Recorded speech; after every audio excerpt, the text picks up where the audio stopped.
అనగనగా ఒక రాజు ఉండేవాడంట. ఆ రాజుకి 2 కుమార్తెలంట. అప్పుడు 2 కుమార్తెలు కలిసి ఒకరోజు ఒక అడవికి వెళ్ళారంట. అప్పుడు ఒక ముని తపస్సు చేస్తూ ఉండగా వాళ్ళిద్దరూ చూసుకోక ఆ ముని కాళ్ళు తొక్కారు.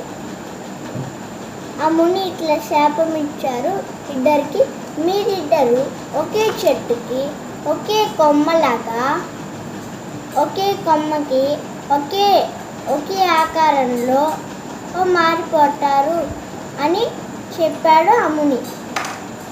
అప్పుడు చిన్న రాణి ప్రాధేయపడింది.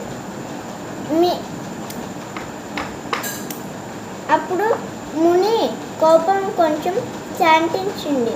అప్పుడు ముని ఇట్లా వరం ఇచ్చాడు, నువ్వు రాత్రిపూట మనిషివి అవుతావు, పొద్దున పూట పువ్వులానే ఉంటావు. కొన్ని రోజుల తర్వాత నిన్ను గుర్తుపట్టి పీకుతే నువ్వు మనిషిలాగా అయిపోతావు అని చెప్పాడు ముని. అప్పుడు ఇద్దరు పువ్వులాగా అయిపోయారు. రాత్రి అయింది. చిన్న అమ్మాయి పువ్వు అవ్వాలి కదా, చిన్న అమ్మాయి పువ్వు అయింది. చిన్న అమ్మాయి మనిషి అయింది. అప్పుడు దగ్గరలో ఒక గుహ ఉంది.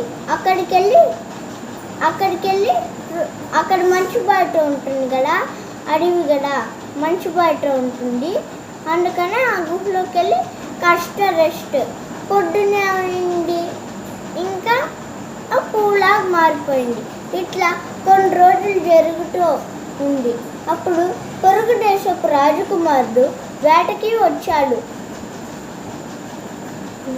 దారి తప్పిపోయాడు.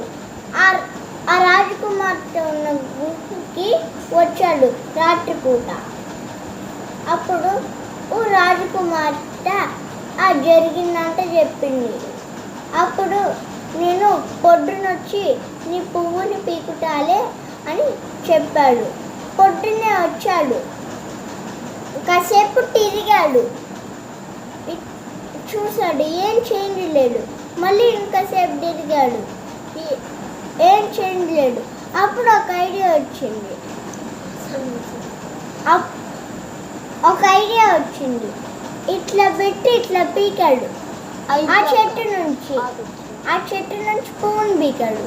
ఆ పువ్వు అమ్మాయిలాగా మారిపోయింది. అసలు ఆ అమ్మాయిని గుర్తుపట్టి ఎలా పీకగలిగాడు? ఆన్సర్ కామెంట్లో తెలియచేయండి. Thank you.